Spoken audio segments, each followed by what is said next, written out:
Renowned cardiologist Pim van Lommel has written a book based on his interviews with hundreds of heart patients at his hospital who had all clinically died of cardiac arrest before being resuscitated. A significant percentage of these patients reported a near-death experience. The evidence Dr. van Lommel has gathered supports the validity of the near-death experience and suggests that scientists should rethink their theories on the nature of human consciousness. Dr. van Lommel offers a new paradigm for the 21st century that could change the way we view death and how we live our lives. Dr. van Lommel, thank you so much for inviting me here for this interview. You're welcome. Now, I'd like to begin by asking, I imagine that you can empathize with scientists and physicians who adhere to a strictly materialistic paradigm because you were one of those yourself at one time. So how did your orientation begin to change? Yeah. Well, I'm a cardiologist, so I had the privilege to have patients who survived cardiac arrest. And after reading a book about near-death experiences by George Ritchie, Return from Tomorrow, who had a near-death experience as a medical student in '43, I just started out of curiosity to ask patients who survived a cardiac arrest if they could remember something of this period of unconsciousness. And then, to my big surprise, within 2 years, out of 50 patients I asked, 12 patients told me about the near-death experience. And that's the moment my scientific curiosity started to grow, because of, according to our current medical knowledge, it's impossible to experience consciousness during cardiac arrest when circulation and breathing have ceased. So this is how it started for me.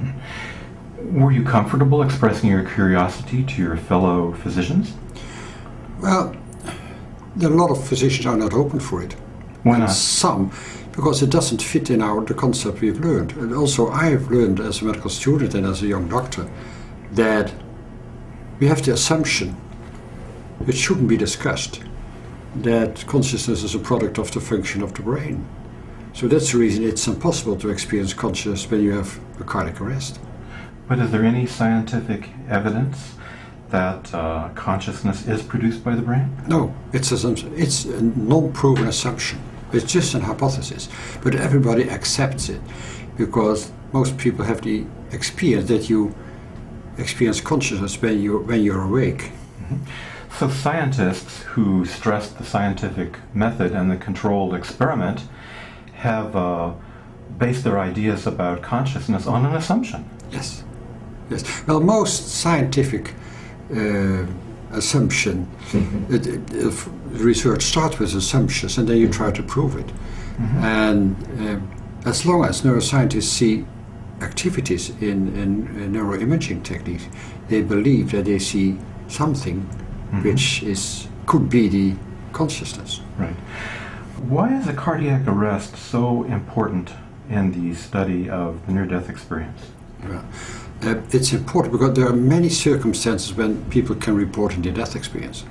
But when you have survivors of cardiac arrest who tell you about an enhanced consciousness with cognition, with emotions, with memories, etc., also with the possibility of perception out and above the life of the body, then we know that this enhanced consciousness paradoxically occurs during the moment that patients are deep unconscious and when the brain is not functioning.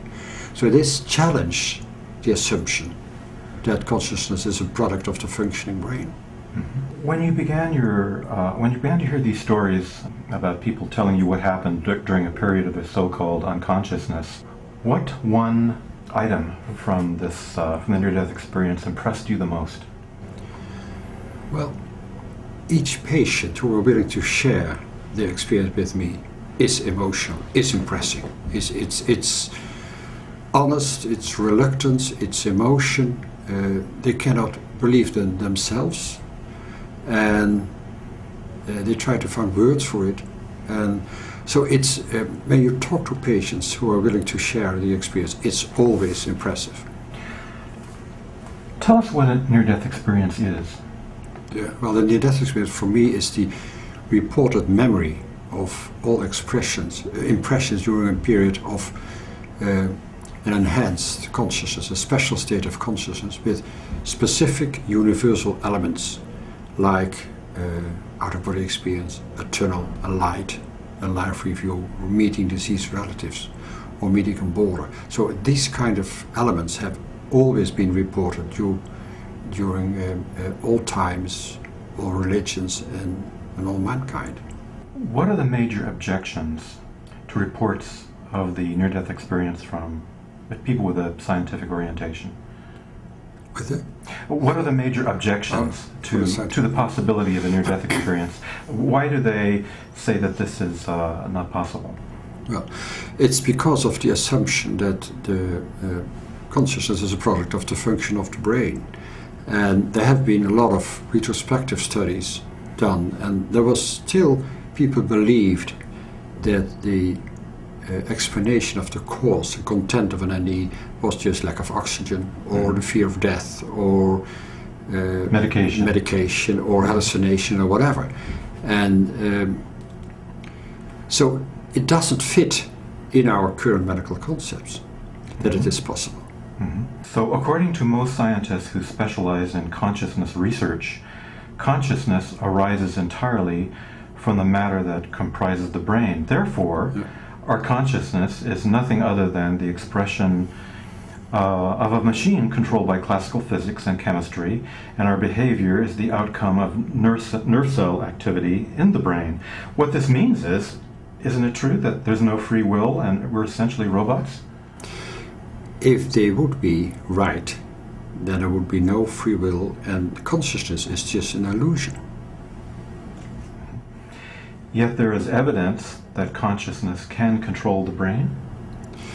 Yes, this what is called neuroplasticity.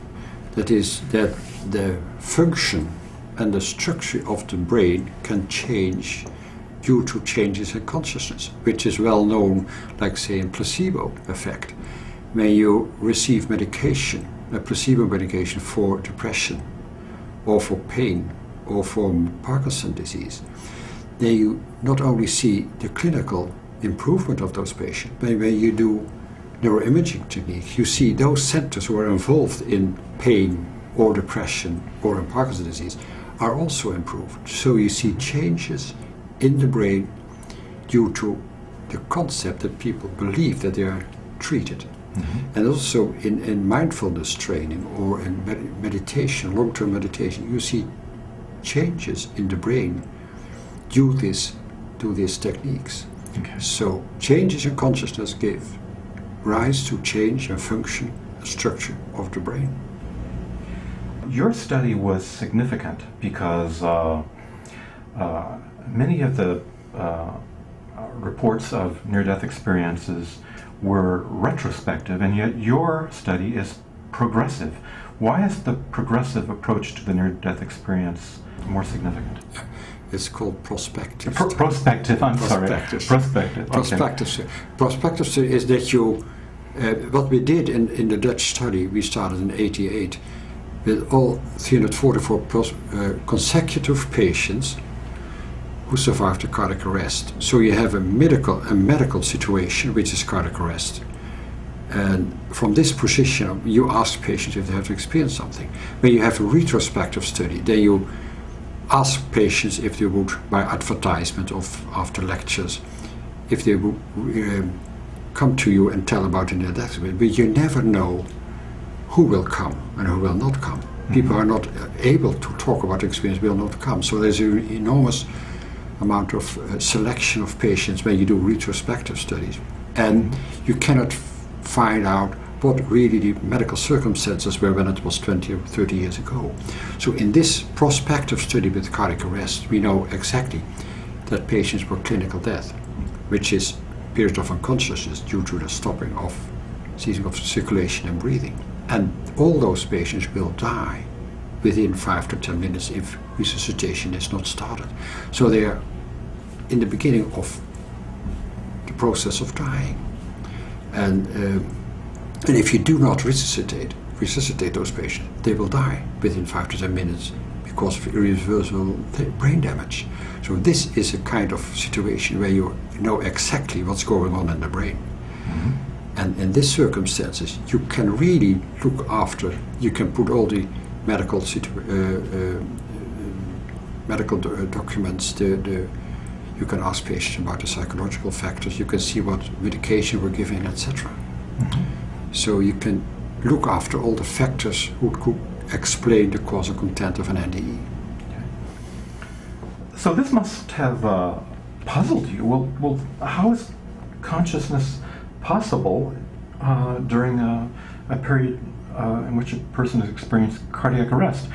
And from your book, I see that you cited the 2005 Journal of Science, which published a special anniversary issue featuring 125 questions that scientists have so far failed to answer. The number one question that scientists have failed to answer is, what is the universe made of?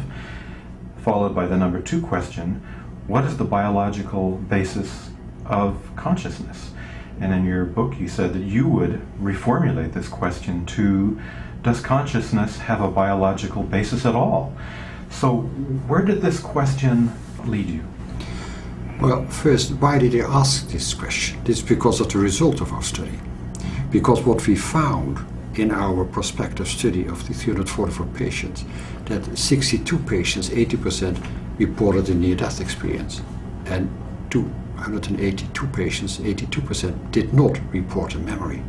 When we compared these two groups, there was no difference at all in the duration of cardiac arrest, 2 minutes or 8 minutes, or the duration of unconsciousness, to 5 minutes or 3 weeks in coma, or the given medication, or fear of death before the arrest, or foreknowledge that you know that it is possible that you can have this kind of experience, or gender, or education, or religion. So what was so striking and surprising for us, that there is no explanation whatsoever why those 18% of the people have a near-death experience. There's no physiological explanation. So the lack of oxygen to the brain is not an explanation at all, because all those 100% of those patients had anoxia of the brain, lack of oxygen. There's no pharmacological explanation, because the medication had no influence at all, and there was no psychological explanation. So we came to the conclusion that there is no explanation, well-known explanation, why people have this experience. But the experience is enhanced consciousness during a period of cardiac arrest when the brain is not functioning. So the second thing for us was, how do we know that the brain doesn't function? And then afterwards, when you have those answers, you can ask the question, is there a biological basis anyway for consciousness? I see. So where did that question lead you? Yeah. But should I first tell you that we know that the brain doesn't function? Because I think that's important. Okay. All right. And then you come to the conclusion. Because first you have to scientifically prove that the brain doesn't function.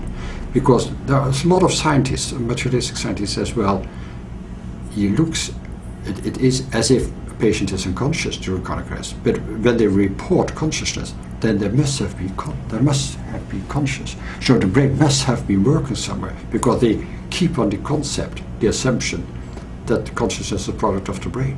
So when you can prove that the brain is not functioning, then you can discuss the never proven assumption that consciousness is a product of the brain.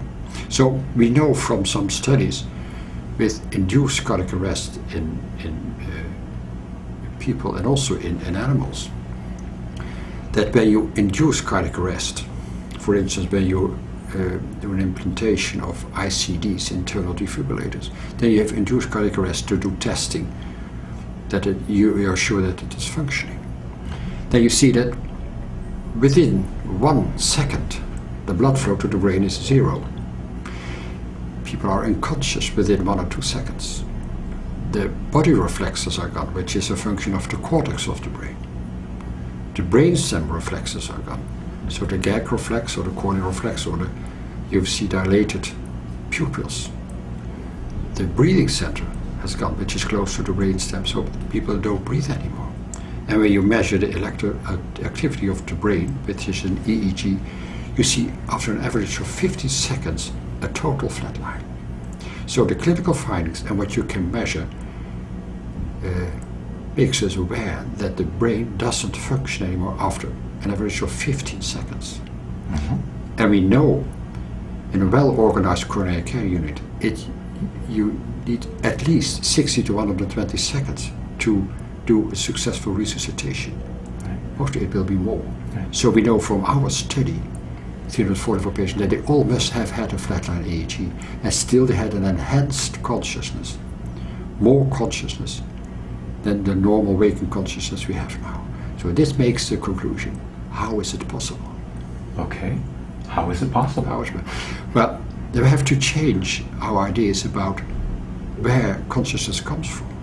And where you believe that consciousness is a product of the brain, it's impossible. So for me, the brain has a function of a transceiver.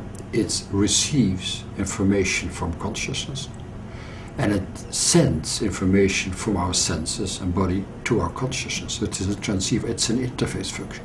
So the brain makes it possible, it facilitates the experience of waking consciousness when we are awake. But consciousness itself is not localized to the body and to the brain.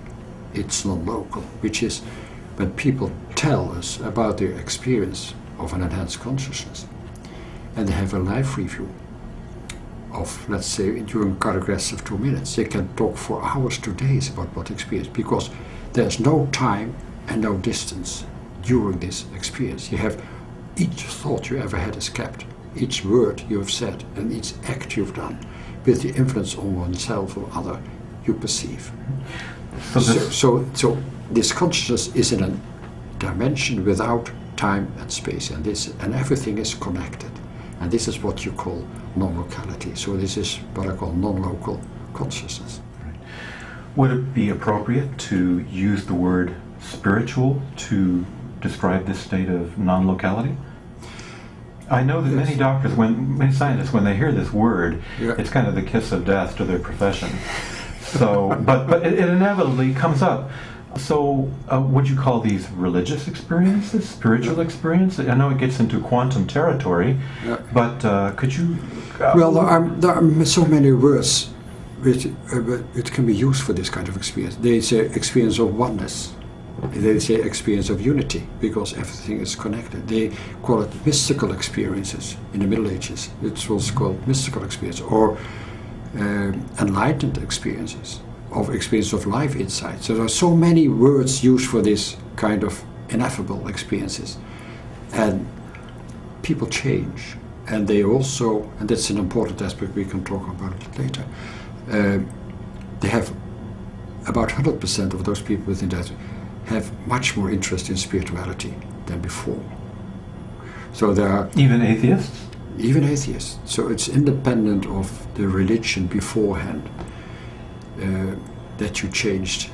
So it's the other aspect of the study we did. We had a prospective study, we have a longitudinal, a long-term study with interviews after 2 years and 8 years of all survivors of cardiac arrest, with a matched control group of patients who did not have an NDE, to see if there's a kind of transformation they changed.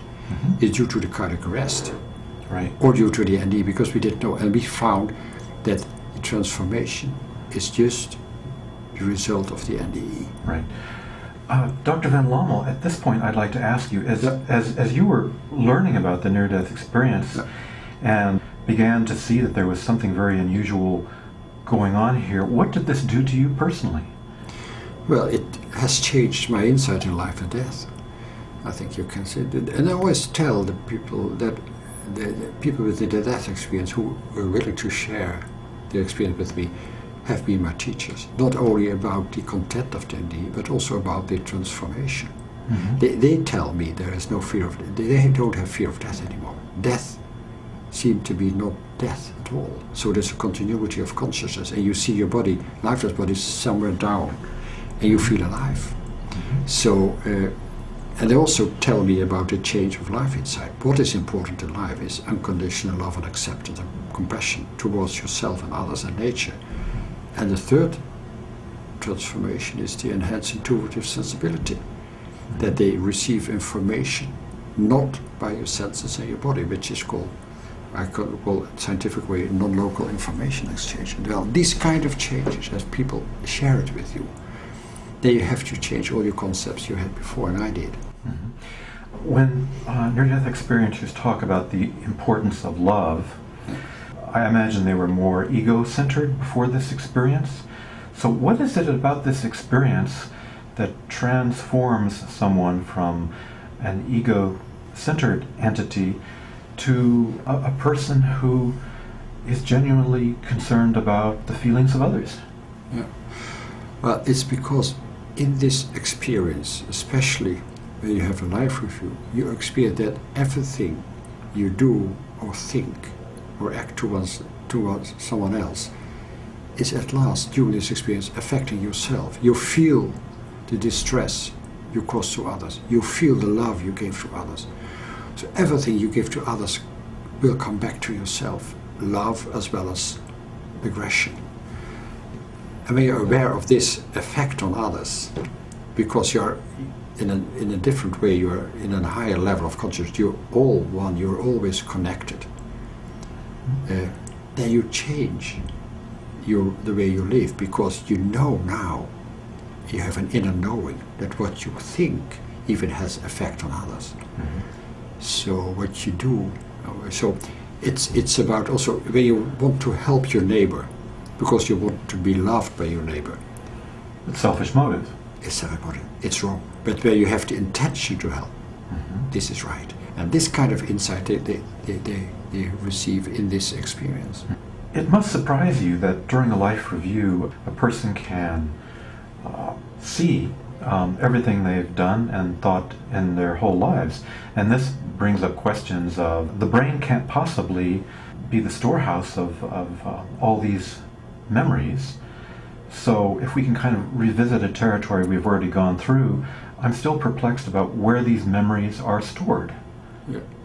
Well, they're not stored in the body like you said, they're not stored in the brain, because you have... And that's shocking for scientists. That's shocking for scientists. At least it is new for scientists, because we have always been thinking or believing that everything is stored in the brain. Mm-hmm. And you have real new thoughts, new emotions during this near-death experience, when the brain doesn't function at all. You have the possibility of perception out and above your body when the brain is not functioning. Mm-hmm. And this out-of-body experience can have veridical perception, so it's real. And what they... Veridical meaning? Veridical means that you can, that they tell what happened to the body during resuscitation is corroborated by doctors and nurses and family members. Mm-hmm. So they tell, I saw this and also this, and say, well, it's right, it happened really. And so you can also corroborate the moment it happened, and you know that this was happening in the middle, mm-hmm. somewhere of the resuscitation. Right. So everything they experience is at the moment that the brain doesn't function. Mm-hmm. So it must be somewhere else, and this is what I call the non-local consciousness, where everything is stored. Right. And people can also see and hear. They can see without eyes, they can hear without ears, and I think there are reports of blind people who've been blind from birth who can see. So this is a great puzzle. How is that possible? I can imagine how it might be possible to have memories stored outside of the brain. That's a stretch, but it's possible to conceive of that. But how is it possible to see and hear without the organs by which we normally think that we see and hear things? Yeah. Well, they don't hear, but they know the thoughts of people. So they don't hear voices, but they know what is said. But they do see. But they perceive. Perceive. I say perceive because it's not by your eyes. Your eyes are closed.